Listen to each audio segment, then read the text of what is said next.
Olá, estamos aqui na TV Direta para dar início ao nosso programa Saúde. Gente, hoje um programa inédito, um tema muito importante e uma convidada que nunca esteve presente no nosso programa, mas que eu já vou apresentar para vocês e já espero que ela volte muitas e muitas vezes. Gente, nós estamos sempre falando em Outubro Rosa, agora vamos falar no Novembro Azul, já até vim de azul, né? Porque logo estaremos no nosso Novembro Azul. E para falar um pouco mais a respeito desses assuntos, hoje estaremos recebendo uma oncologista. Então, nós vamos já saber direitinho o que é uma oncologista, o que ela trata, né? E eu acredito que muitas pessoas ainda não a conhecem, apesar de ela já estar em Mococa há algum tempinho, trabalhando aqui junto à nossa Santa Casa. Mas já vou apresentar para vocês. Gente, nossa convidada de hoje é a doutora Cristiane. A doutora Cristiane é médica oncologista, trabalha aqui no INORP, né, no antigo pronto-socorro, aqui junto à Santa Casa, e muito gentilmente se deslocou da cidade de Ribeirão Preto para estar presente e tenho certeza que vai responder e vai participar do nosso programa aqui junto aos nossos telespectadores com maior carinho. Então vamos dar as boas-vindas à nossa convidada de hoje. Doutora, muito obrigada por ter aceito o convite e estar com a gente aqui hoje. Boa noite, obrigada eu pelo convite. Né? Então, a gente está muito feliz de estar representando aqui o INORP nessa noite. Nós vamos debater bastante assunto relacionado, sobretudo, a câncer de mama, câncer de próstata, as perguntas que vierem, né? Eu estou trabalhando, igual você falou, já há quase 2 anos em Mococa.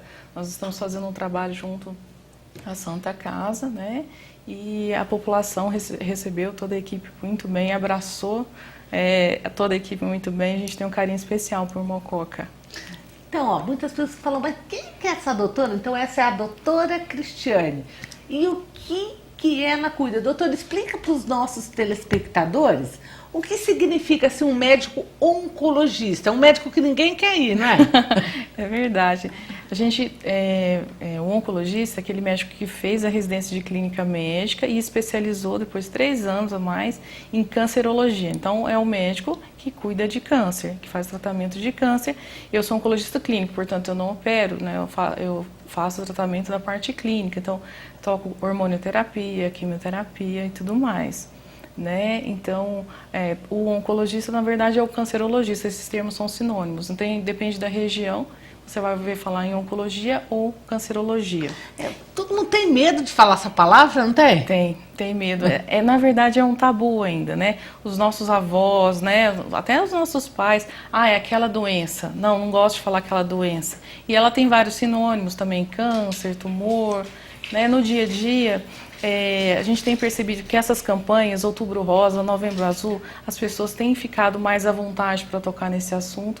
A gente tem mostrado o quão importante é conhecer essa doença, fazer diagnósticos precoces e o tratamento visando cura e controle da doença. Mas, gente, vocês que estão em casa nos assistindo, o nosso telefone, o 3656-4147 e o nosso WhatsApp, 92200357 já está à disposição de vocês. Então, às vezes a pessoa quer tirar alguma dúvida a respeito de câncer, quer alguma dica, né, para não ter essa doença, ou tem algum parente, alguma pessoa e gostaria de saber um pouquinho mais a respeito de quimioterapia e tal. Hoje é o dia, vamos aproveitar a presença da doutora Cristiane aqui, logo que nós não temos na nossa cidade, né, um médico, um oncologista que more aqui em Mococa, e a gente recebendo essa visita na TV Direta, a gente jamais poderia perder essa chance então de aprender.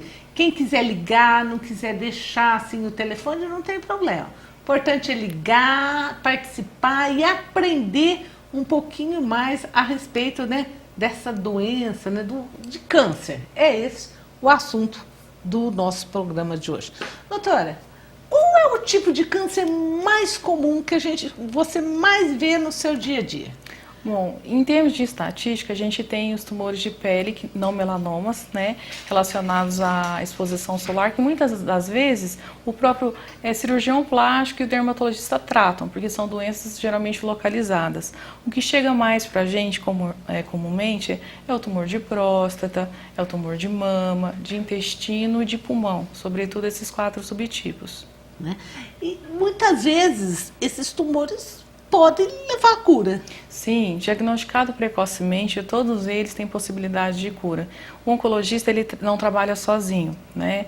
Então ele trabalha com cirurgião, com radioterapeuta, com patologista, todo mundo voltado e focado para fazer um diagnóstico precoce e um tratamento menos agressivo possível, com maiores chances de cura. Então, quanto mais cedo o tumor for diagnosticado, maiores são as chances de cura.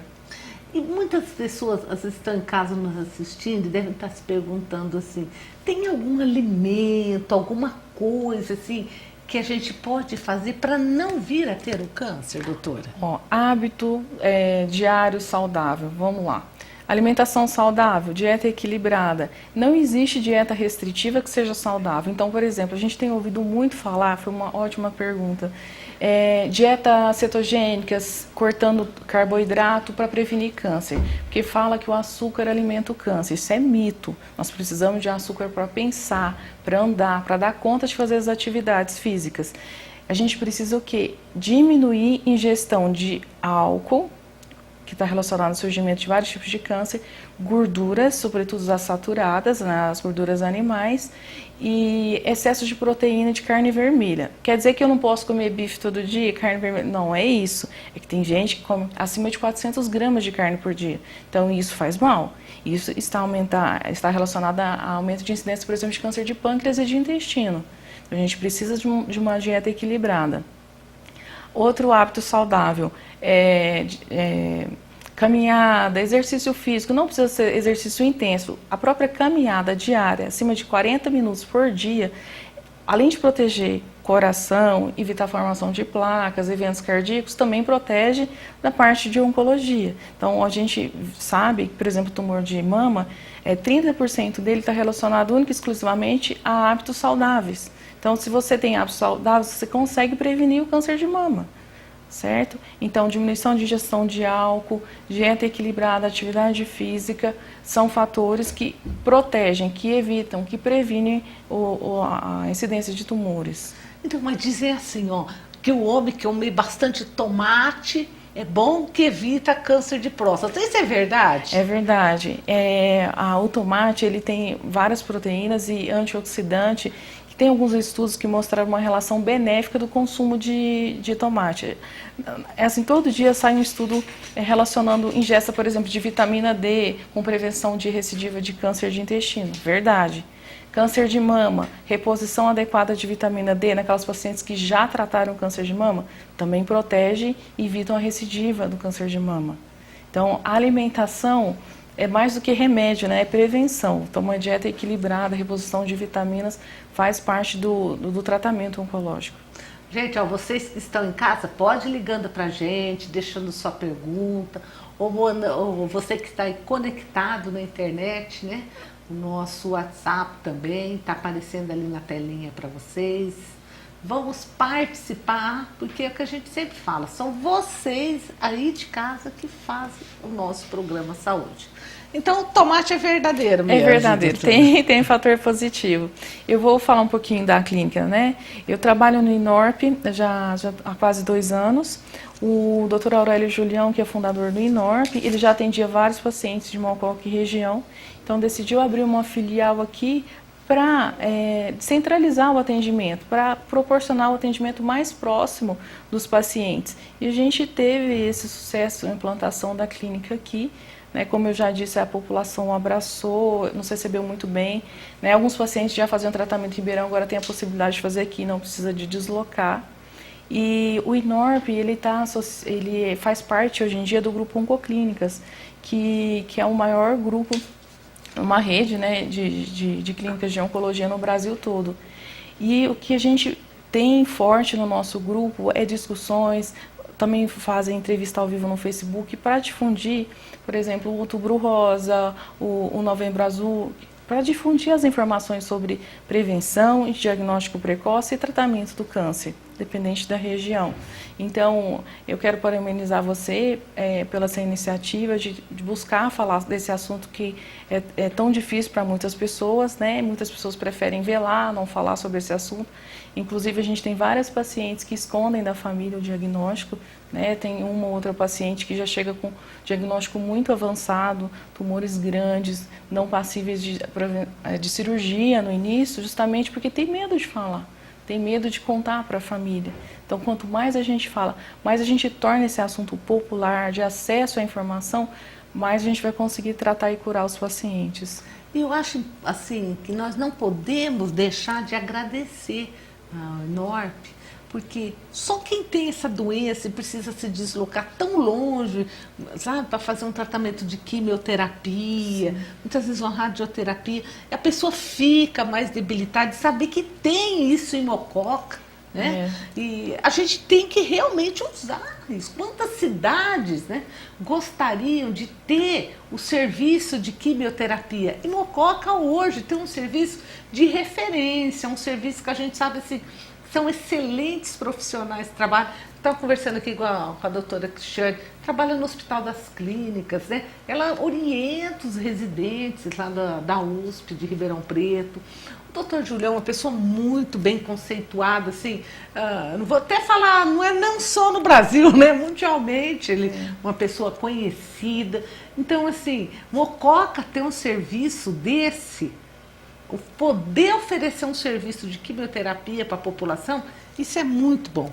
Uma pena que ainda não conseguimos oferecer esse serviço de quimioterapia para os pacientes SUS, mas nós estamos lutando, né? Isso a doutora mesmo. Cristiane também encampou essa luta nossa, já todos os documentos já foram encaminhados, sim, né? Sim. E se Deus quiser, nós teremos ainda uma resposta positiva, e não só os pacientes de convênio, sim, em particular, mas poder ajudar toda a população que realmente necessita desse serviço. Com certeza, aumentar o acesso. E digo mais, então quem tem experiência de SUS sabe o quão importante é essa descentralização do tratamento. Muitas vezes os pacientes aqui de Mococa têm viajado mais de 2 horas para conseguir uma consulta. Tem alguns tratamentos que são diários, precisa de viagens diárias, e depois de um tratamento, por exemplo, de uma radioterapia ou de uma quimioterapia, o paciente fica sensível, debilitado, precisa de uma assistência, precisa de repouso. É muito sofrimento, né? Um diferencial da clínica que traz também, que nós temos uma equipe integrativa, todos os pacientes fazem tratamento com a gente, têm direito, têm acesso a essa avaliação, é composta por um geriatra, especialista em oncogeriatria, psicólogo, fisioterapeuta e nutricionista. A consulta acontece integrada realmente. O paciente, ele é visto globalmente. A doença não é o foco, o paciente é o foco. Então a gente avalia globalmente condições sociais, o que dá para melhorar. A gente precisa de um paciente bem nutrido para fazer o tratamento, com uma cabecinha boa, com um bom enfrentamento. Daí a importância e esse diferencial que a clínica tem, né, que oferece para todos os pacientes. Quando o paciente chega na clínica, é avaliado todas as medicações que ele faz uso para saber o que tem e o que não tem de interação com as medicações que ele vai começar a usar. Então, as farmacêuticas do grupo fazem isso. São muito bem acolhidos pela equipe de enfermagem também. E a gente conhece todos os pacientes por nome, porque a gente acaba virando uma família. O tratamento é prolongado. O paciente não tem alta na oncologia. Ele tem cura, mas ele não tem alta. Ele continua seguindo por muitos e muitos anos. Então, mais uma vez, a gente fica muito feliz de saber que Mococa, né, pode contar com um trabalho desse, né? E às vezes as pessoas podem estar se perguntando, mas aonde é esse INORP, né? Gente, sabe a Santa Casa, o antigo pronto-socorro, né? O antigo pronto-socorro hoje funciona a INORP, que é esse serviço, né, de oncologia e de quimioterapia que já é desenvolvido aqui na nossa cidade. Já estamos recebendo ligações, né, de pessoas que querem participar do nosso programa. Você que ainda não ligou, liga para a gente, 3656-4147 à disposição de vocês, ou no nosso WhatsApp, né, 99220-0357. Mas, doutora, muitas pessoas às vezes falam assim, a pessoa se forma médica, depois vai ficar cuidando só de câncer, que especialidade, seus pacientes vão morrer. Não é essa visão, né? Justamente, como a gente falou no começo, é um tabu, porque assim, muita gente associa o termo câncer, a tumor, a terminalidade, alguma coisa que não tem cura, que vai levar para a morte rapidamente. Isso não é uma verdade. Né? E muitos pacientes me perguntam, doutora, mas você é tão nova, por que você foi mexer com oncologia? Eu explico. Né? Quando eu era adolescente, eu já havia despertado minha vontade de fazer medicina. E eu tive uma prima, né, com 18, 19 anos, ela teve diagnóstico de câncer de mama e foi bem na época que despertou. Então ela fez tratamento, faz tratamento por muitos anos. Teve sucesso no tratamento. E quando eu era adolescente, foi ela que foi a fonte de inspiradora. Eu me interessei, comecei a buscar, depois que eu entrei na faculdade de medicina, fiz alguns trabalhos voluntários no Hospital do Câncer e assim foram afinando as decisões, né? Mas é uma área que desperta assim, muito interesse. A gente precisa estar muito atualizado, estudando a cada dia. Essa semana está acontecendo o Congresso Brasileiro de Oncologia, inclusive o Dr. Diocésio, que é um dos oncologistas do grupo, está lá como palestrante, está participando do Congresso, mas ele é palestrante, difundindo aí nosso trabalho pelo Brasil afora. Eu sou suspeita, mas eu posso falar para você. O pessoal de Mococa, de maneira geral, o corpo clínico, os médicos, são muito bons. E a gente fica muito feliz de saber que uma equipe tão boa assim, né, está se agregando junto a gente aqui. Inclusive, né? Toda a equipe, né, atrelada à Santa Casa, né, aos médicos aqui de Mococa, a gente precisa sempre estar discutindo o caso. O pessoal tem recebido a gente muito bem, tem acompanhado internações, isso é muito interessante. Mas vamos lá, já vamos começar a responder para os nossos telespectadores. Vamos começar pelo pessoal que está ligando e depois iniciaremos para o pessoal que está conectado via WhatsApp. A Odila, né, pergunta assim será que um dia nesse tratamento poderá realmente vir para Mococa? O marido dela faz tratamento para câncer em Barretos. E ela adoraria ser transferida para Mococa para ser tratada aqui. Seria um sonho, né, doutora? Odila, obrigada pela pergunta, pela colocação. É o nosso objetivo, é a extensão do tratamento SUS também. A gente quer conseguir te atender. A doutora Eliana e a equipe dela, aqui junto à Secretaria de Saúde, todo mundo muito mobilizado para viabilizar isso. A gente vê que em Mococa e região tem muita demanda de paciente SUS. Então a gente quer centralizar esse atendimento. O paciente ter condições de tratar aqui em Mococa, repousar na sua casa, sair do centro de infusão e ir para casa, hidratar, ter toda a assistência em casa. Inclusive, nós já estamos marcando uma reunião com todos os secretários de saúde da região aqui em Mococa. Excelente. Né? Excelente para a notícia. gente se unir em prol de tentar credenciar realmente o INORP para que o tratamento SUS da nossa região seja feito aqui em Mococa. Então, Odila, se Deus quiser, seu marido vai ter um tratamento mais pertinho de casa, né? Nós não estamos medindo esforços para isso, pode ter certeza disso, tá? E também um tratamento é comodidade e um serviço de muita qualidade.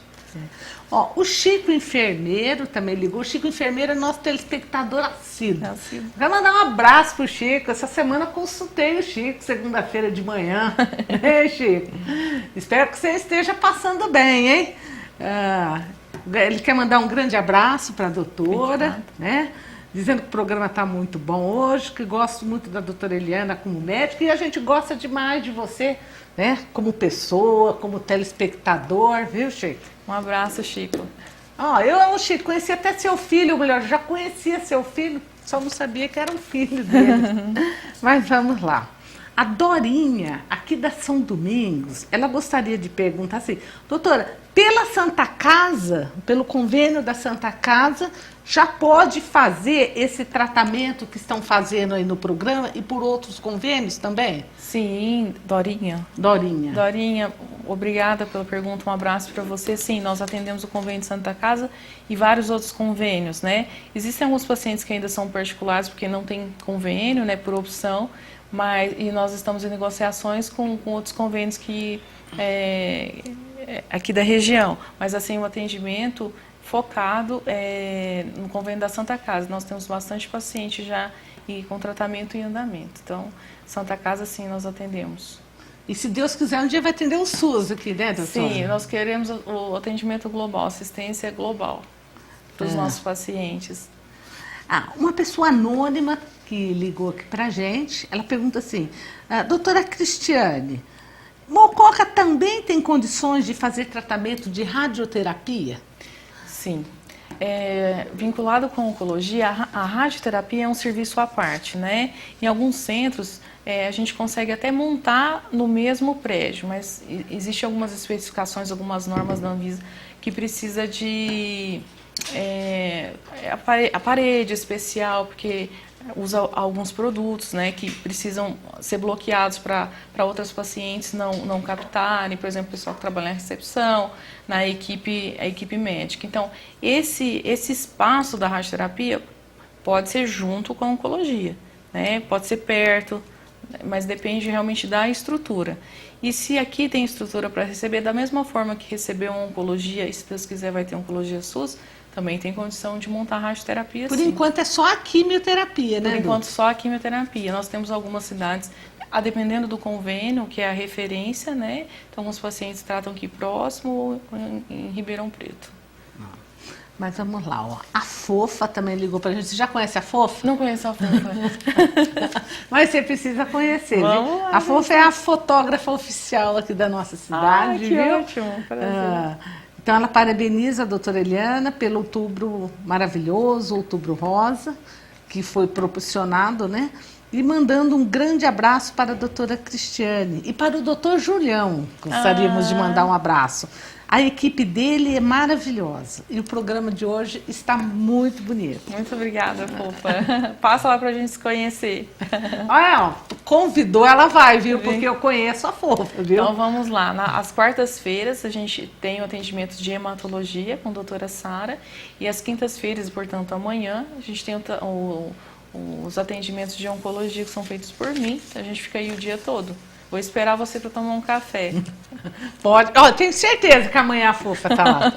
Outra pessoa que ligou pra gente também é a Dona Odete da Casa Marques. Você já conhece a Dona Odete? Dona Odete ainda não. Mas você tem que conhecer também, viu? Tem que conhecer a Dona Odete. A Dona Odete também é muito conhecida aqui na nossa cidade. Ela está assistindo o programa, mandando um grande beijo, um abraço para você. Muito obrigada, Dona Odete. Dizendo que o programa está muito bom, está gostando do assunto. E a Dona Odete faz uns doces de figo, faz umas coisas boas, viu? Entendi. Dona Odete amanhã no Inorp, hein? Vai, Dona Odete, é um convite para a senhora ir lá conhecer o serviço, viu? Não esqueceu o docinho, tá? Mas vamos lá. Você vai gostar também. São duas pessoas, tá? Que já sempre participam do nosso programa e são pessoas muito boas mesmo. Né? E a Dona Odete é uma pessoa que trabalha muito em prol da Santa Casa, sabe? Ajuda muito, o grupo Solidariedade. Sim. Todo mundo, quando precisa de alguma coisa na Santa Casa, já lembra da Dona Odete. Ela já sai para a rua, faz um trabalho social muito importante. Parabéns pelo trabalho, Dona Odete. Vai ser um prazer conhecê-la. A Odila e o Zé Carlos, gostaria de agradecer muito à doutora Eliana pelo que fez e faz pelo marido dela. Né, que ele estava com um problema, mas graças a Deus já conseguiu resolver. Dona Odila, um grande abraço para a senhora, para o Zé Carlos e pode contar sempre com a gente. Sabe, eu sei que as dificuldades são muitas, mas tudo que a gente puder fazer para ajudar a melhorar um pouquinho a vida das pessoas, a gente tem obrigação de fazer. Sim. Não é verdade? A Regina Parrillo, também lá da São Domingos, gostaria de agradecer a doutoras. Há 8 anos teve um adenoma de palato. Gostaria de saber, doutor, tem possibilidade disso voltar? Um abraço para você também, viu, Regina? Obrigado por estar nos assistindo. Oi, Regina, boa noite. O adenoma, ele é considerado um tumor benigno.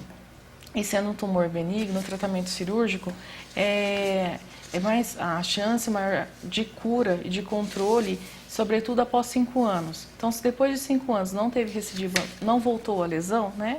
Se a lesão no palato não voltou, a chance de voltar agora é cada vez menor, tá? Então, por ser uma lesão benigna, ela geralmente ela não dá metástase, ela não espalha, né? E o controle é feito somente com cirurgia. Então, o tratamento Ela operou, curativo. né? É curativo, graças a Deus. Curou, tá super Regina? bem. A Patrícia, aqui do Jardim Alvorada, também ligou para a gente. Gostaria de parabenizar o INORP, na pessoa do Dr. Julião. Olha, Que há 8 anos fiz um tratamento, tive um melanoma. Graças a Deus estou curada, mas passo ainda pelas rotinas. Gostaria de parabenizar e agradecer todos os funcionários da clínica e a doutora Cristiane também. Um grande abraço, doutora. abraço, Patrícia, parabéns pelo tratamento. É muito importante esses relatos, porque a gente sabe que o melanoma é um tumor de pele maligno, né? Se não tratado inicial, ele pode ser agressivo, ele pode se espalhar. Com certeza ela fez um diagnóstico precoce e está aí o resultado, mais de 8 anos de acompanhamento com sucesso. Parabéns pelo tratamento. O abraço será dado, doutor Julião. Pode falar para ele, ó, que as pessoas aqui em Mococa gostam muito dele, que ele também está devendo uma visita aqui. Sim, precisa vir aqui. Pra gente, né? Gente, nós estamos aqui lendo as perguntas das pessoas que ligaram, mas vocês que estão em casa, vamos participar do nosso programa Saúde, aproveitar e tirar as dúvidas. A Maria, aqui do centro, primeiro ela fala: boa noite, doutoras. Doutora, quais são os tipos mais comuns de câncer em mulher? E o que elas devem fazer para se prevenir? Vamos falar especificamente do câncer de mama, né? O câncer de intestino, câncer de pulmão, colo de útero, ovário, né? Então, cada um deles tem uma forma específica de prevenção. Por exemplo, mama, a paciente precisa se conhecer, né? Eu acho que é obrigatório nos dias de hoje a gente fazer o exame, o autoexame, né? Uma vez por mês, parar o que está fazendo no final do dia, de forma bem tranquila, tirar o sutiã, olhar para o espelho, se examinar, jogar Durante o banho, né? Durante o banho, jogar os braços para trás, tocar a mama, fazer a expressão do mamilo para ver se não tem nenhuma secreção diferente. Geralmente, a maioria dos diagnósticos é a própria mulher que faz. Então, se a mulher se conhece, está percebendo que o mamilo está ficando diferente, que a pele está retraída, está parecendo uma casca de laranja furadinha, ou ficou um vermelhão que não está indo embora, um carocinho que está duro, opa, espera aí que eu preciso procurar um mastologista, fazer uma avaliação do especialista. Nos tumores que mais dão sintomas que aparecem é o câncer de pele. Então, o câncer de pele, você percebeu uma alteração, você vai procurar um especialista para fazer uma biópsia. A mama, no autoexame. Tumores viscerais, por exemplo, de intestino, alteração de hábito intestinal. A paciente tinha um intestino reguladinho, de repente está ficando mais preso, ou está tendo algum tipo de sangramento, está emagrecendo, ou a gente precisa passar com um especialista para fazer uma colonoscopia e ver se tem algum problema no intestino. E assim vai. Está tossindo, né? Está emagrecendo, está escarrando sangue, está emagrecendo, está sentindo fraqueza, opa, vamos fazer um raio-x, procurar se tem alguma coisa no pulmão. Especialmente as pacientes são tabagistas. E por aí vai.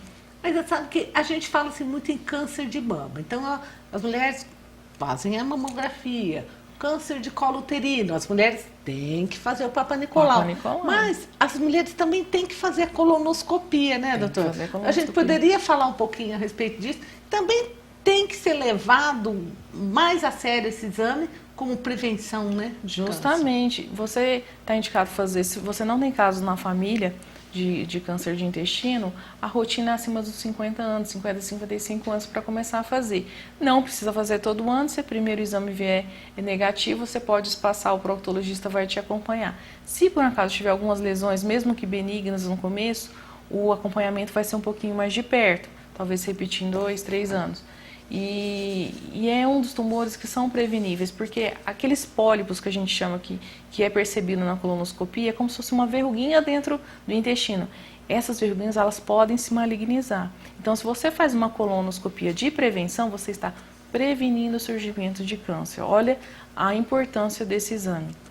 É importante a gente bater bem numa tecla, gente. Prevenção. Fazer o diagnóstico de maneira precoce. Essa é a diferença, né, doutora? Justamente, isso que impacta no tratamento e na possibilidade de cura do paciente.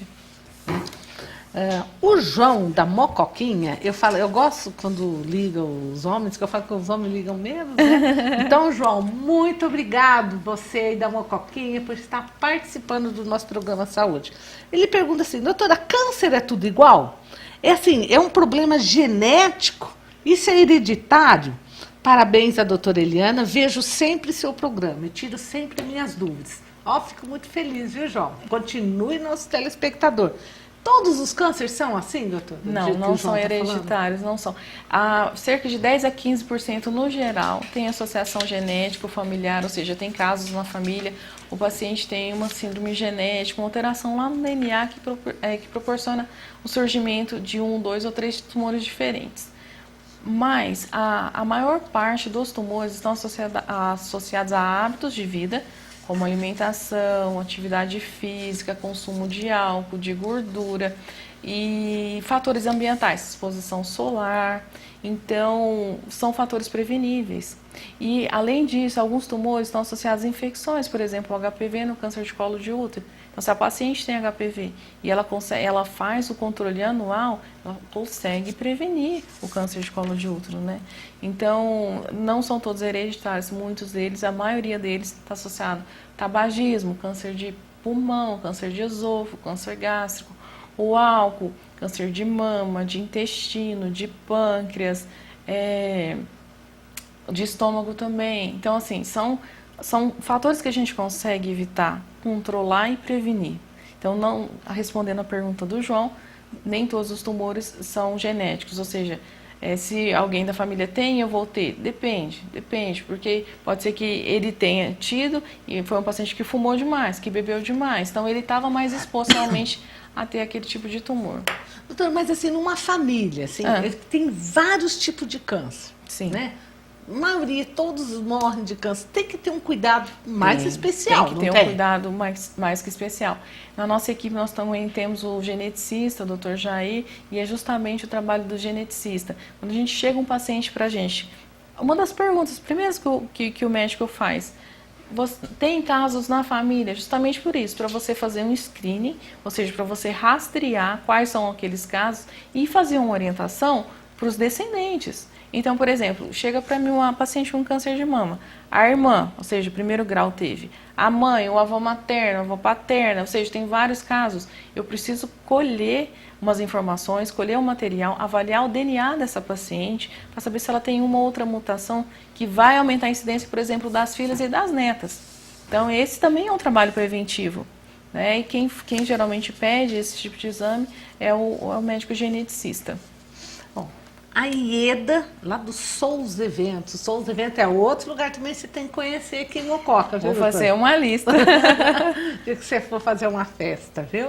Então ela diz o seguinte, doutora Cristiane, foi o doutor Julião que me curou. Gostaria de mandar um abraço para ele, né? E mando um para você também. Obrigada. Um grande beijo para a doutora Eliana, para a doutora Cristiana, mas não esqueça de falar também, né? Será dado um abraço. Muito obrigada pelo carinho, parabéns pelo tratamento. Doutora Eliana, parabéns pelo programa, como sempre, esclarecedor. Felicidades para a senhora e para a doutora Cristiane pelo Dia do Médico, que foi comemorado a semana passada. Um dom a serviço de todos e uma missão abençoada. Um abraço, doutora, da Sônia Paganotti. Sônia, muito obrigado pela lembrança, viu? Outro abraço, obrigada. Uma pessoa anônima, né, mandou um WhatsApp pra gente. Quem quiser se identificar, gente, via WhatsApp, não esqueça de deixar o nome, porque nós não temos o contato de vocês, tá? Mas essa pessoa pediu para ser anônimo mesmo. Doutor, tratamento assim de quimioterapia, radioterapia, hormonioterapia, afeta a fertilidade da pessoa? Sim, pode afetar com certeza. Existem alguns tratamentos que a gente, sabidamente, algumas drogas que afetam mais a fertilidade. Por exemplo, a mulher começa a fazer o tratamento e tem expectativa de engravidar depois. A gente precisa colher óvulos, congelar óvulos, fazer um tratamento de proteção para que ela consiga engravidar depois, da mesma forma aos homens. Então, existem alguns tipos de quimioterapia que são mais tóxicos, né, que podem levar à infertilidade. Então, se é desejo do paciente, se é um paciente que ainda ainda não constitui o prole, ou seja, não tem filhos, ou que deseja ter mais filhos, o ideal é que ele passa e antes com um especialista para colher ou espermatozoide ou congelar óvulos, tá? Aí guarda, fica tranquilo, faz o seu tratamento. Termina o tratamento, depois a gente libera, né, pelo menos 6 meses a 1 ano para engravidar. Vamos lá. Oi, eu sou a Isabel de Arceburgo. Um abraço a todo mundo também de Arceburgo que assiste a TV direto. Outro abraço. Né? Arceburgo já é Minas, sabe? Porque nós somos bem, né? Nós temos cerca de 10, 12 pacientes em Arceburgo. Olha aí, gente. É um pessoal de Arceburgo já fazendo o seu tratamento de oncologia e quimioterapia em Mococa. Um abraço a toda a região. Então, ela fala assim, a Isabel, gostaria de saber, doutora, quais os sintomas do câncer de colo de útero? Ele só é feito pelo exame preventivo ou tem outros exames que pode perceber que a mulher está com câncer de útero? Então, o câncer de colo de útero, o principal, o primeiro, o rastreio, realmente é o conhecido Papa Nicolau. Então, os sintomas, né, corrimento, escurecido que não passa com tratamento com antibiótico, dor durante a relação sexual, a paciente às vezes sente um odor diferente e às vezes você faz o Papa Nicolau, ele dá indícios que pode ter lesões. O exame mais específico, sem dúvida nenhuma, é a colposcopia. Então, o próprio ginecologista faz esse exame, que é um estudo um pouquinho mais avançado, tira até pedacinhos, né, do colo de útero para fazer a análise por biópsia, né? O patologista vai avaliar se tem ou não lesão maligna ali. Existem algumas lesões que são pré-malignas e elas precisam ser tratadas para evitar a evolução para o câncer de colo de útero. Mas o Papa Nicolau já é um exame bem difundido, né, doutora? Já, bem difundido, bem difundido. E ajuda a fazer detectar, né, precocemente o câncer de colo de útero. Infelizmente, ainda tem muitas mulheres que não fazem, né? E até que nunca fizeram esse exame, né? Justamente. Por vergonha, por falta de informação, porque a mãe não fazia. Então, assim, por vários motivos. Porque tem medo de se expor para o médico. Mas é um exame fundamental nos dias de hoje. E mais do que isso, né? Hoje em dia já está no calendário de vacinação a vacina contra o HPV, que é o principal fator associado à incidência do câncer de colo de útero. Doutor, e se tiver alguém assim nos assistindo e falar assim, eu gostaria de saber qual é a chance de eu ter câncer, porque na minha família tem muitos casos, gostaria de consultar para saber isso. Tem jeito? Tem jeito, eu posso marcar uma consulta que a gente faz essa orientação. É porque a gente tem que individualizar caso a caso. Quais os casos, quais os tipos de tumores que tem na família, qual é o grau de parentesco que tem, né, com você, se você fuma, se você bebe, se você faz atividade física. Então a gente precisa sentar e fazer o perfil do paciente para traçar esse risco, né, Mas que tem algum exame que você pode fazer, assim, um exame de sangue, assim, falou, você tem uma chance maior de ter também? Não existe um exame global que vai... Hoje em dia ainda não existe um exame global que vai te apontar. Você faz exame de sangue, você vai ter chance de ter esse ou aquele tumor. Intestino, pulmão, não tem. Não tem. Mas existem esses exames preventivos e você vai norteando por fator de risco e por história familiar. Existem alguns estudos que chamam biópsia líquida, né? Biópsia líquida, você não precisa colher um pedaço do material, fazer uma biópsia, tirar um pedaço. É o próprio sangue que faz estudo de DNA mutado, ou seja, que tem propensão a ter tumor, que circula no organismo. Essa biópsia líquida, ela já tem alguns trabalhos, inclusive no Brasil, que está trazendo essa informação e que tem muito crescimento nessa área de pesquisa. A gente vai conseguir fazer justamente o que você está falando. Vai perfilar, vai ver que tipo de mutação que está correndo na corrente sanguínea e que tipo de tumor que o paciente é propenso a desenvolver. Mas hoje em dia isso ainda não está disponível. Bom, essa pergunta também que veio de uma telespectadora nossa, é muito importante a gente saber a opinião da doutora Cristiane. Doutora, gostaria de saber se reposição hormonal é melhor ou é pior em casos para desencadear câncer de mama. Um grande abraço. Outro abraço, obrigada pela pergunta. Pergunta muito importante, muito pertinente. A reposição hormonal prolongada, ela está associada a aumento de incidência de câncer de mama. A gente tem que pesar muito risco-benefício. Então, aquela paciente que entrou na menopausa, que está com muitos sintomas, aquelas ondas de calor, né, dificuldade para ter relação, perda de libido, assim, uma série de coisas que está atrapalhando a qualidade de vida dela. Ela precisa passar com o especialista, com o ginecologista, ele precisa fazer uma avaliação de risco. Se ela não tem risco aumentado de fazer a reposição, que ela faça até por 5 anos e não mais que 5 anos. Porque os estudos mostraram que reposição hormonal acima de 5 anos, sim, está associado ao aumento de incidência do câncer de mama. A dona Odélia, queria pedir licença para a doutora Cristiane, mas eu queria mandar um abraço para um amigo meu, que é o doutor Ari. E ela diz assim que vai visitar a doutora Cristiane. Tá? Obrigada. Agradeço muito pelo programa de hoje, que está maravilhoso. Está mandado o seu abraço, dona Odélia, para o doutor Ari, nosso grande amigo. Obrigada pela participação. Que infelizmente encontra-se enfermo, né? Mas nada como lembrar dele, né? Principalmente nessas datas comemorativas, né? Agora, o Dia do Médico, que comemoramos tão pouco tempo, não é verdade? Isso é verdade. É o carinho da população com os médicos da cidade, né? Muito conhecido. Isso se deixa o dia a dia da gente até mais feliz, porque a gente vê que o médico é humano, ele está passivo a ficar doente, a precisar de uns cuidados, a se retirar um pouquinho, a cuidar um pouquinho de você, e a gente vê o retorno dos pacientes, é muito gostoso isso. Está de parabéns pelo comentário.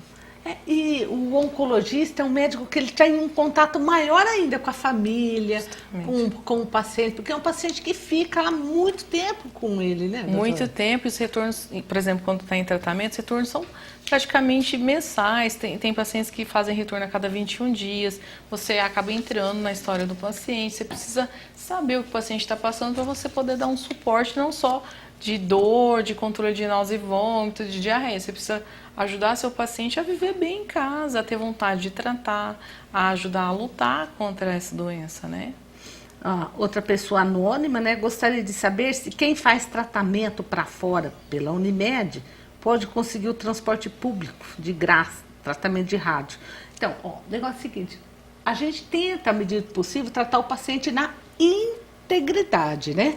Não só o transporte, mas o tratamento em si.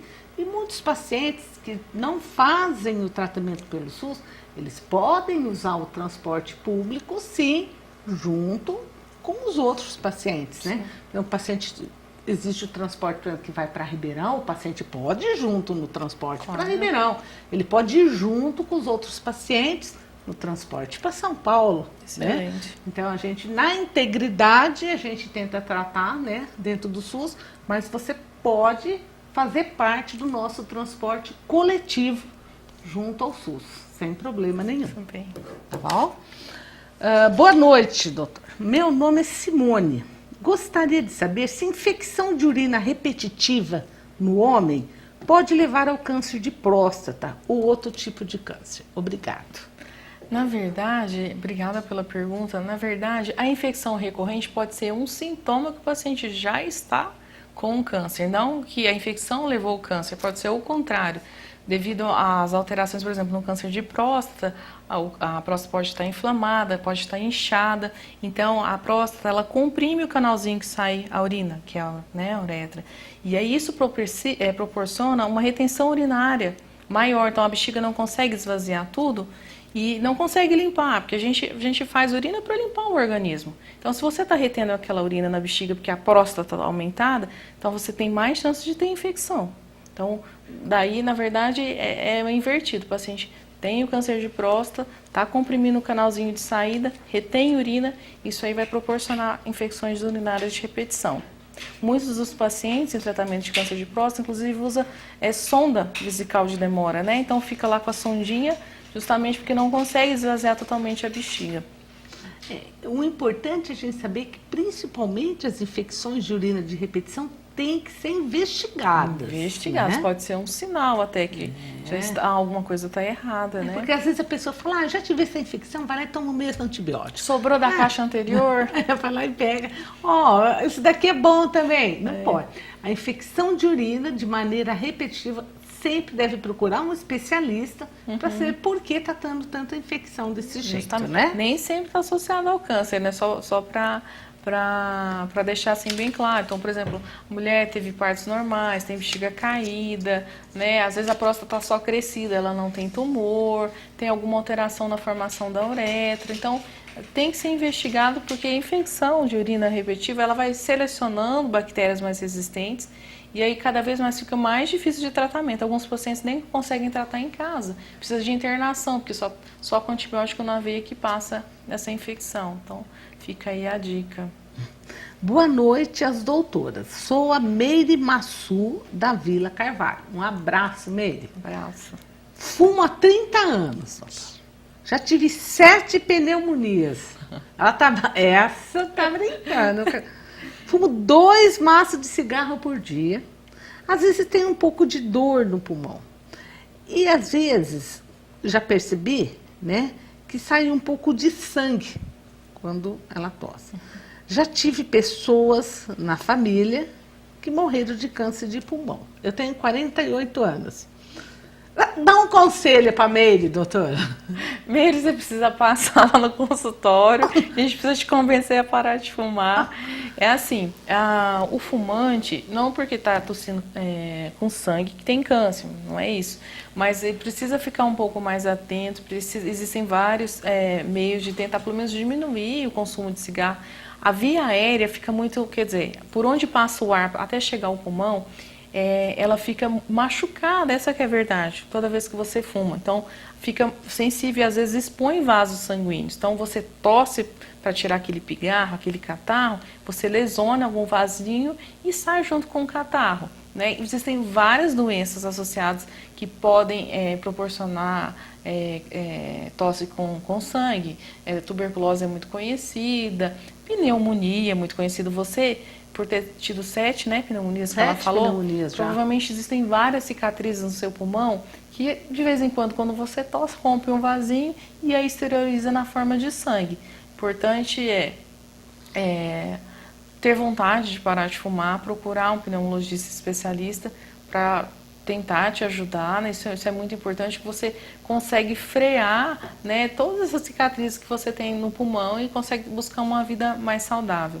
Importante passar com o pneumo, fazer até uma tomografia e ir acompanhando isso aí a cada 6 meses, né? Você faz aí um tratamento de prevenção. Não é normal tossir com sangue, então você precisa passar com o médico para investigar. Tá? E outra coisa, ela já tem tema na família, gente que morreu com câncer de pulmão e está fumando, e né? tá fumando, tá merecendo um puxão de orelha. Não é fácil parar de fumar, né? A gente sabe que é um dos vícios mais difíceis assim, de controlar, mas hoje a gente tem não só orientação psicológica, medicação mesmo para conseguir, pelo menos, diminuir o consumo de cigarros, que já ajuda bastante, né?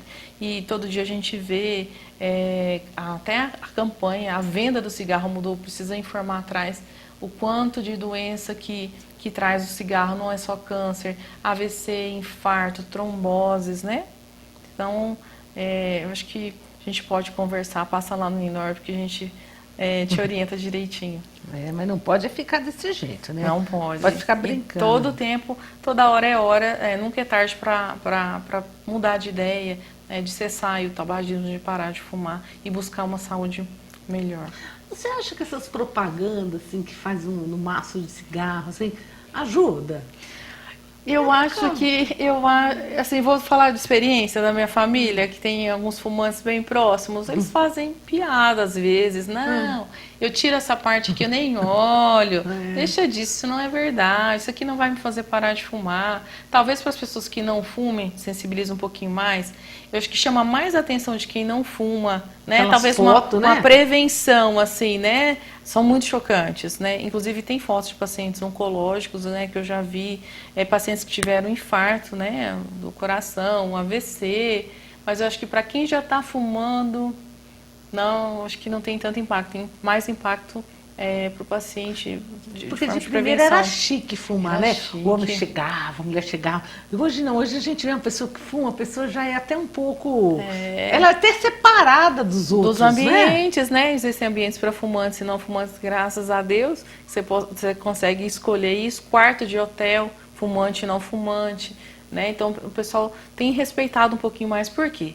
Porque o fumante passivo, ou seja, aquele que convive com o fumante, ele também tem exposição à fumaça, aos tóxicos do cigarro, e isso aumenta a chance dele de ter doenças respiratórias também. E cigarro não é só câncer de pulmão, é bom deixar bem claro. Justamente. Tem muitos cânceres, né? Então, que tem relação com o cigarro, câncer de estômago, sim, né? justamente. Por onde a fumaça caminha, quando você inala o cigarro, quando você traga o cigarro, todo aquele caminho que a fumaça percorre, existem alterações daquelas células e elas podem desenvolver câncer. Inclusive, até órgão distante, o câncer de bexiga, ele está associado ao tabagismo. Olha só. Então, bexiga, estômago, esôfago, né, vias aéreas todinha, cabeça e pescoço, né, câncer de boca, de garganta. Então, gente, cigarro nem pensar nele, ó. Depois de tudo que você escutou, eu acho que você já vai pensar. Primeiro eu tenho que querer. Isso não é? mesmo. Se você quiser parar de fumar, tem gente para te ajudar. Isso aí, né? conte com a gente. Então, boa noite, doutoras. Parabéns pelo programa de hoje. Gostaria de saber o que é um câncer triplo negativo. Porque minha irmã, de 30 anos, teve câncer de mama. Passou por todo o tratamento e não precisa tomar remédio nenhum. Porque o oncologista disse para ela que não é hormonal. Gostaria de não ser identificada. Um abraço. Certo, um abraço para você também. Então, a gente fala atualmente que tem 3 principais tipos de câncer, né? Aquele câncer que é responsível ao hormônio, ou seja, que depois que fizer o tratamento com químio, com rádio, a paciente vai ficar pelo menos 5 até 10 anos tomando comprimidos, que são bloqueadores hormonais, para evitar que a doença volte na mama operada e na mama contralateral. Então, um tipo, receptor de hormônio positivo. O outro tipo é que tem um receptor que chama HER2, que a paciente toma uma vacina por pelo menos 1 ano depois do tratamento da cirurgia e com a quimioterapia. Então, a paciente fica lá tomando vacina a cada 21 dias. E o terceiro tipo, que é o menos comum, é esse triplo negativo, ou seja, não tem receptor de hormônio, que são 2, estrógeno e progesterona, e o terceiro que é o HER2, então por isso que é triplo negativo. Não tem receptor de progesterona, de estrógeno e o HER2, triplo negativo. A característica desse tumor é que ele não responde ao bloqueio hormonal, nem essa vacina. Então, o tratamento principal, cirurgia, radioterapia e quimioterapia, tá? Geralmente a ordem cirurgia, químio e rádio, ou químio, rádio e cirurgia, depende do caso, né? Então, se o tumor é muito grande, geralmente a gente faz químio antes de operar, opera e depois faz rádio. Então, se o tumor é pequeno, opera, faz químio e depois rádio. Sempre a químio antes da radioterapia. E então a característica dele, não adianta você dar comprimido de bloqueador de hormônio, porque lá no tumor não tem receptor de hormônio. E não adianta você dar essa vacina que chama trastuzumab ou Herceptin, porque ela não tem esse receptor que chama HER2. Então, assim, esses receptores, esses nomes feios, complicados, na verdade é o código de barras do tumor. Então tem esses 3 grandes grupos, né? E a gente trata conforme a presença ou a ausência desses receptores. E o homem também tem câncer de mama, doutora? Sim, o homem tem câncer de mama. A incidência é mais baixa, cerca de 1 a 2% de todos os casos. Vamos supor, de 100 pacientes com câncer de mama, 1 ou 2 que são homens. Mas o tratamento é igualzinho para o câncer de mama na mulher. Tá? Inclusive, quando tem caso de câncer de mama no homem, na família, aumenta, né? Ou, por exemplo, se você tem um parente de primeiro grau com câncer de mama masculino, aumenta a chance, a sua incidência de câncer de mama. Então, você tem que ficar atento, passar isso para o ginecologista, que ele tem que fazer um screening, um rastreio mais apurado, talvez até mais cedo que a população geral. Porque aqui no Brasil, o Instituto Nacional de Câncer, ele orienta a fazer mamografia dos 50 aos 69 anos. Só que a gente percebe que a incidência tem aumentado nos pacientes abaixo disso. A Sociedade Brasileira de Mastologia já orienta dos 40 aos 69 anos, ou seja, quase 30 anos aí de rastreio. E a gente tem paciente jovem, né, com diagnóstico de câncer de mama. Então, a gente tem que ficar cada vez mais atento. Eu acho que é se conhecer, passar as alterações para o ginecologista, para o mastologista, prevenção, melhor remédio e diagnóstico precoce, né, com aumento de chances de cura no tratamento. Tem gente que às vezes descobre alguma coisa no corpo e fala, ai Deus me livre, não vou nem no médico, que eu tenho medo de ser alguma coisa, né? Ao invés da pessoa querer procurar ajuda, ela foge já tem problema. medo de ouvir. Justamente, foge do problema, né? Isso não pode acontecer. Nos dias de hoje a gente tem acesso à saúde, não precisa ter plano de saúde para ser atendido. Você tem atendimento médico no SUS, né? Com todos os seus problemas no Brasil inteiro, você tem acesso à informação, né? Eu acho que se a pessoa tem vergonha, tem medo, converse com uma pessoa mais próxima. Talvez aquela pessoa, ela vá buscar com mais afinco essas informações e vai conseguir te ajudar. O que não pode é esconder, né? Principalmente para problemas que têm cura, tem chance de cura, né? Boa noite, estou adorando o programa. Gostaria de saber, doutora, se pólipos vesicais, depois você explica para o povo, doutora, o que é pólipo vesical, tá? Se pólipos vesicais têm ligação com câncer. Eu tenho um cisto hemorrágico no ovário e me tornei diabética. Tenho muito sono, muita moleza no fim da tarde e estou muito preocupada. Desde já, muito obrigada. Certo. Então, é uma paciente diabética que tem cistos no ovário, né? Esses cistos provavelmente estão sendo seguidos por um especialista, né? Por um ginecologista, porque existem alguns cistos no ovário, né? Então, uma formação de uma bolsinha de água que ela pode ser benigna, mas ela pode se malignizar. Então, é feito um acompanhamento com ultrassom, né, de abdômen e até ressonância em alguns casos. A paciente tem moleza, essa prostração provavelmente está com diabetes descontrolado. E pólipos vesicais na bexiga, né, podem ser lesões pré-malignas, sim. Então, assim, quando você faz o diagnóstico, provavelmente ela fez um ultrassom aí para o ovário e foi visto que tem esses pólipos, precisa fazer a gente chama de raspagem, no termo popular, né? Faz uma raspagem, colhe o material dali para saber se tem alguma relação ou não com neoplasia, com tumor, né? Então tem que fazer acompanhamento, sim. Porque às vezes a lesão é benigna, né? Benigna, justamente. Os pólipos, a maioria dos pólipos, por exemplo, de intestino, são benignos. Mas alguns deles podem sofrer transformação e se malignizar. Se você tira isso antes de malignizar, você previne um câncer, né? E aí que é o tratamento ideal, né? O tratamento ideal. Outra pergunta aqui. Boa noite, doutores. Gostaria de saber se fumar narguilé, né, é mais prejudicial que o cigarro em relação ao câncer. Mas tá uma moda isso daí, né? Uma moda, né? Eles vendem até aqueles negócios, assim, eu vejo assim, e vende para, né? Sim. Na verdade, depende do quanto que você é exposto, porque o narguilé ele não tem filtro, né? Ele tem uma concentração muito alta, não só de nicotina e de várias outras substâncias tóxicas, mas tem paciente que usa narguilé 1 ou 2 vezes por ano. Então, se ele fuma, aumento da incidência de câncer para ele, o de risco, né, de ter câncer, pelo cigarro, não pelo narguilé. Agora, tem pacientes que usam diariamente. Isso sim aumenta o risco de câncer da mesma forma. Pulmão, vias aéreas, estômago e bexiga. Doutor, e existe assim relação de drogas com câncer, como assim, cocaína, né, Sim, maconha, sim. esse pessoal que usa mais esse tipo Sim, por exemplo, droga inalatória sempre vai prejudicar toda a via aérea que ele inalar, ele vai provocar pequenos danos, sangramentos, né? A aspiração de pó, ele causa câncer de pulmão. A maconha também é fumada, né? Então, depende muito da quantidade que o paciente usa, mas existem alguns relatos de aumento de incidência de câncer de fígado por uso e abuso de drogas. Anabolizantes também, né? O pessoal adepto em academias ao excesso, né, de reposição por hormônio, esses anabolizantes, ele aumenta a incidência de câncer no fígado, porque justamente o fígado fica sobrecarregado, as doses são cavalares. Existem pacientes que usam doses de cavalo mesmo, para inchar, para ter os músculos aumentados, e o fígado fica sobrecarregado, gera um dano, né, no órgão, e a partir desse dano pode gerar um tumor do fígado.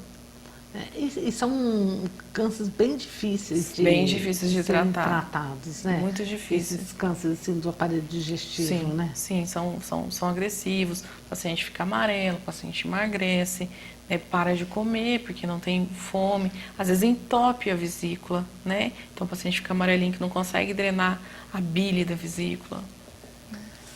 Mas então, gente, tem que ficar de olho. Mas, ó, temos mais uma pergunta aqui, ó. Boa noite. Doutora, faço tratamento de câncer de mama. Fiz cirurgia, Certo. químio e rádio. Certo. Atualmente estou tomando a vacina, Certo. Herceptin. Isso. Está correndo tudo bem. Só que eu fico sempre com tosse, assim, e mal-estar. Gostaria de uma opinião. Certo. O Herceptin é a vacina, né, para o paciente que tem, então, aquele segundo tipo que eu tinha falado. E aí, cabe ao oncologista que tá seguindo você fazer exames periódicos, porque o Herceptin, ele é uma droga que pode descompensar o coração, ele pode dar insuficiência cardíaca. Talvez você tenha alguma quantidade de líquido no pulmão, e esse líquido no pulmão, ele provoca irritação, né, na capinha do pulmão, provoca irritação e você tem essas tosses. Não quer dizer que tem, assim, é uma das hipóteses. Porque o Herceptin, depois de passar na fase da quimioterapia, a sua imunidade fica estável, você não tem quedas de imunidade com o Herceptin. Dificilmente o paciente tem o que a gente chama de neutropenia, onde as células jovens de defesa caem. Então vale a pena aí fazer investigação tanto cardíaca quanto pulmonar. Nós estamos falando assim muito em adultos, tal, mas assim, o INORP, e aqui vocês tratam a parte infantil também? Vocês cuidam de crianças?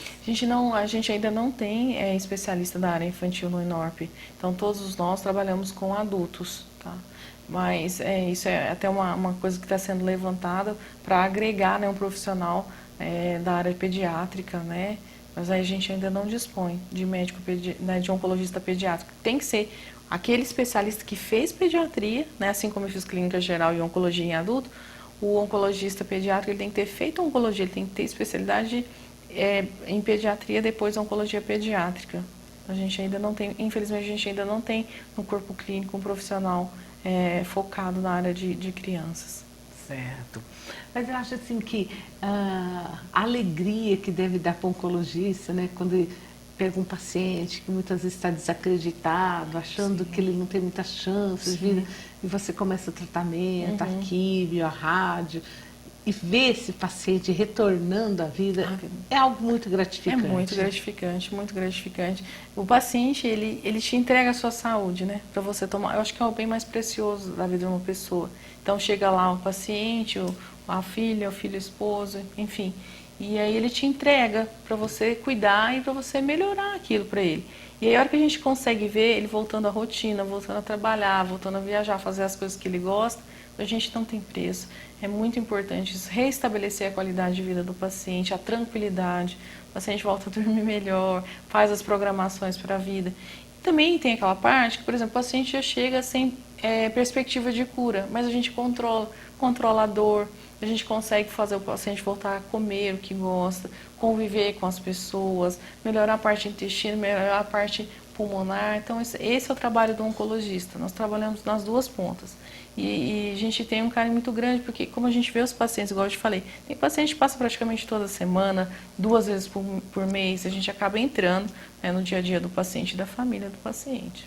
Mas você sabe que muitas vezes você faz o diagnóstico do câncer, estou te falando assim, de um médico clínico, e a família fala, não conta para ele não, doutora. A gente não gostaria que ele soubesse que ele tem essa doença. Como que você lida com isso? Excelente pergunta e difícil de responder. A gente tenta sempre trabalhar com a verdade, porque o paciente ele precisa ter escolhas, ele precisa ter o direito de escolher. Isso acontece mais quando o paciente é idoso. Então a família subestima, não a inteligência, mas subestima o poder de decisão do paciente. E aí de repente ele tem bens que ele precisa passar a escritura, ele quer fazer uma viagem, ele quer se programar e tudo isso é quebrado. Então hoje mesmo eu atendi um caso assim. Então, a família entrou, já deixou um bilhetinho com a secretária, não falar o diagnóstico para o paciente. E aí entra e fica atrás do paciente fazendo assim com o dedinho, não conta, não conta. E aí é todo um trabalho que a gente faz em equipe. Primeira consulta a gente vai contornando, conversando, sentindo o paciente, né, o nível de entendimento do paciente. Depois a gente aborda a família junto com o psicólogo, tá? A gente já vai sentando, conversando, mostrando a importância do paciente saber e decidir por ele o que ele quer fazer. Existem alguns casos que os pacientes não querem tratar. Isso precisa ser respeitado. O paciente tem 80, 85 anos, está com, por exemplo, um tumor avançado de pâncreas, ele quer só parar de sentir dor, quer voltar a comer, não quer tratar de forma nenhuma. Mas ele decidiu por isso, ele está consciente, ele está orientado, essa é a escolha dele e da família, então nós vamos contornar. Agora, a família decidir por ele não tratar, isso é pôr a conta em risco, né? Falar, poxa, será que eu vou tirar o direito do meu pai ou da minha mãe tratar? Então, a gente tenta trabalhar assim, na maioria das vezes, 98% a gente consegue trabalhar falando a verdade para o paciente. Existem pacientes, por exemplo, que têm algumas doenças neurológicas, né? Demência, por exemplo, Alzheimer, que fazem tratamento sem entender muito, mas aí é outro tipo de situação. O paciente ele não tem propriedade sobre o organismo, ele não consegue definir, distinguir o que é bom e o que não é para ele. Então, nesses casos, a gente acaba não falando. Então, mas é 2, 3% dos casos. E você deve ver, assim, Cristiane, muita depressão associada ao diagnóstico. Muito, é muito. As pessoas comum. falam assim, oh, mas porque logo em mim tem tanta gente ruim, tanta gente que podia estar com essa doença, ó, eu só faço coisa boa, não fiz nada, porque logo em mim. É. Você deve presenciar muito isso, não? Muito, muito. Daí a importância, desde o momento do diagnóstico, ter acompanhamento psicológico, e é realmente o que a nossa clínica preza. Porque o paciente ele precisa ter um bom enfrentamento. Ele não precisa aceitar de imediato, mas ele precisa entender que ele precisa de tratamento, ele precisa ter tranquilidade para chegar em casa. Não, amanhã é meu dia de quimio, eu preciso me preparar, eu preciso comer, eu preciso me hidratar. Isso faz parte do tratamento. Ah, eu tive esse problema, vamos superar essa fase, já passa, daqui a pouco é minha cirurgia. Então, assim, você tem o seu dia a dia tomado, você interrompe trabalho, interrompe projeto, interrompe viagem, sei lá, uma série de coisas, né? Sua vida vira de cabeça pro ar. Então, você precisa ter um acompanhamento psicológico, o paciente precisa ter um acompanhamento psicológico para melhorar o enfrentamento. Então, isso é muito comum, depressão associada ao diagnóstico, ou então o paciente já estava em acompanhamento, de repente a doença volta, tá? É uma das principais atuações da nossa área lá de psicologia, para fazer esse auxílio, né?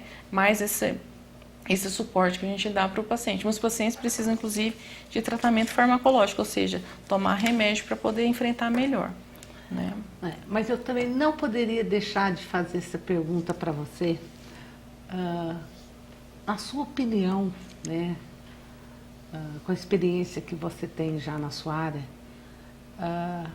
qual a importância da fé, da religiosidade no tratamento do câncer? Porque muitas pessoas falam assim, não, muitas pessoas ao ter esse diagnóstico, né, eles se aproximam mais de Deus. Sim. Tem a revolta, mas tem a maior aproximação de Deus. E muitas pessoas te falam, eu fui curado pela fé, sabe? Qual a importância da fé no tratamento do câncer? Eu acho que, assim, pela experiência pessoal, existem vários estudos tentando provar isso. Então, o paciente que tem mais equilíbrio emocional, que tem fé, consegue ter uma aceitação e um enfrentamento muito melhor. Então, eu digo que existem alguns pilares para o tratamento, né? Equipe médica, né? Todo mundo, porque o médico não trabalha sozinho.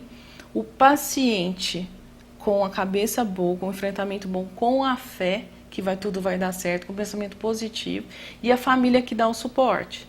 Então, o paciente precisa ter uma religião, precisa ter uma crença, precisa acreditar que aquilo vai dar certo. Existem alguns pacientes que não acreditam, enfim, nem por isso, né, vai dar tudo errado, mas a gente vê que o paciente, seja lá a religião que tenha, qual santo que acredita, para qual santo que ora, que pede para Deus, enfim, a gente vê que o paciente vai muito melhor no tratamento. E existem alguns, assim, é difícil de falar isso, mas algumas curas que a gente considerava praticamente impossível, o paciente faz o exame e não tem nada ali. Então, assim, eu acredito muito na fé do paciente. Então, assim, independente de religião, independente de qual Deus que você acredita, é importante se apegar a Deus, agradecer a oportunidade de tratar, de ter feito o diagnóstico e leva um enfrentamento muito melhor. Então, e você já presenciou isso? Já presenciei. Caso que você fala assim, a medicina não explica. Não explica. Não explica. Não explica. Doenças, por exemplo, que têm uma mortalidade mais alta, que a gente sabe que, por exemplo, a expectativa de vida é 1, 2 anos, o paciente está aí vivo 5, 6 anos. Então, não é só remédio. Não é só remédio que trata o paciente. É muito importante, eu acho, a gente deixar essa mensagem para todos que estão nos assistindo. Isso. Gente, eu gostaria de agradecê-la, né? Agradecer mais uma vez a sua presença junto a gente aqui, o carinho com que você aceitou o nosso convite, né? Você que se deslocou de lá de Ribeirão, vai ter que ficar aqui em Mococa hoje para trabalhar, amanhã pelo adiantado da hora. E você não tem noção, assim, para nós aqui da classe médica de Mococa, como é importante a gente ter, né, vocês agregados a gente, porque são pessoas bem formadas, pessoas que a gente vê que faz uma medicina diferenciada, com critérios, né, e que vem realmente para agregar, para ajudar a nossa cidade a progredir. Eu fiquei assim, mas muito até emocionada de saber que hoje a gente tem isso aqui na nossa cidade, um instituto tão importante que preza o paciente, que não trata a doença câncer, mas trata um paciente, né? Que vê a pessoa e não a doença. Isso faz muita diferença. E deixar aqui mais uma vez o meu compromisso de lutar junto ao INORP, para que não só as pessoas que têm convênio, não só as pessoas que têm condições de pagar, possam fazer esse tratamento em Mococa, mas todas as pessoas, de maneira assim, de mais igualdade possível mesmo, a gente poder oferecer isso a toda a nossa população. O INORP já entregou todos os papéis que a Secretaria de Estado exige para o credenciamento. Nós não vamos medir esforços, né, para que juntos a gente possa realmente fazer diferença, porque é muito duro, por exemplo, a gente está aqui hoje, mas sabe que pessoas vão acordar 1h da manhã, 2h da manhã, para pegar seu transporte tão longe, fazer sua sessão de quimioterapia. Se Deus quiser, a gente sabendo que tem pessoas como você que hoje está representando a INORP, né? Nós vamos conseguir nos unir, né, por uma causa tão nobre dessa. Vou passar a palavra para que você possa fazer suas considerações finais e já deixo aqui mais uma vez registrado o meu muito obrigado de coração. E foi muito bom te conhecer assim, de verdade, poder fazer esse bate-papo. Deixo aqui aberto para todos os médicos da INORP, a hematologista, todo o pessoal que quiser estar aqui com a gente conversando, passando informações para os nossos telespectadores. A nossa TV sempre estará à disposição. Muito obrigada. Eu que agradeço o convite, eu fiquei bastante honrada. Estar representando não só a clínica que eu trabalho, mas o meio médico, os oncologistas aí. É uma importância te parabenizar, porque assim, sobretudo a importância de difundir as informações e levar o acesso para a população, como que é a sua preocupação desde, né, de que você assumiu. Eu acho isso humano, você levar a saúde à população, isso é humano. Você ter condições de tratar o paciente em casa é mais humano ainda. Você não está preocupado só se ele está recebendo ou não remédio, está preocupado se ele está ficando bem depois que ele recebeu o tratamento. Né? Eu abraço a causa, endosso a causa, estou aqui à disposição para qualquer dúvida, qualquer coisa que precisar. E mesmo a gente não atendendo o SUS ainda lá na clínica, eu me disponho a discutir, eventualmente a família está com dúvida, vai demorar o retorno, sei lá, em Barretos, qualquer cidade que seja. Será que, doutora, não dá para fazer isso? Vamos conversar. Estou à disposição, eu fico aqui quinto dia todo, tenho os telefones da clínica. A gente precisa aumentar o acesso, né, a saúde a toda a população. Eu agradeço muito, eu quero agradecer porque tem paciente me assistindo, pacientes meus assistindo aqui, na equipe do INORP também. Agradeço a confiança, o carinho por receber o INORP aqui na cidade, né? A gente já tinha vários pacientes do Dr. Julião que iam, do Dr. Diocese que iam até Ribeirão Preto, e alguns pacientes desse a gente está seguindo e nos receberam com muito carinho, tem falado muito bem aí do nosso trabalho. Não é nenhum convencimento ou falta de humildade, mas a gente luta, né, pelo ser humano e não por uma doença. Então a gente quer o bem-estar dos nossos pacientes. Agradeço o carinho que vocês me receberam, doutora Eliana, sempre muito presente, né, no nosso dia a dia, e coloco à disposição. Nós vamos trazer mais profissionais aqui do corpo clínico para falar. Quem sabe trazer o doutor Julião também, que é tão conhecido. Nossa, tantos abraços para ele. Quem né? sabe, fala, doutor, você deve ir. É, justamente. E é isso, fica aí, né, a chamada do Outubro Rosa, da campanha de prevenção, detecção precoce e tratamento com fins curativos para o câncer de mama e de controle de doença. E o mês que vem, né, o Novembro Azul, nós vamos falar sobre câncer de próstata também. Deixo aqui meu abraço, meu muito obrigado a todos vocês, Mococa e região, que a gente atende Mococa e região. E qualquer dúvida pode passar na clínica, nós estamos à disposição para tirar as dúvidas e ajudar cada vez mais um número maior de pacientes. Meu muito obrigado, de coração. Obrigada. Né? E a todos vocês que nos assistiram, que ajudaram, participaram do nosso programa. Mais uma vez, fiquem com Deus. E até a próxima semana, se Deus quiser. Muito obrigada, doutora. Obrigada, boa noite.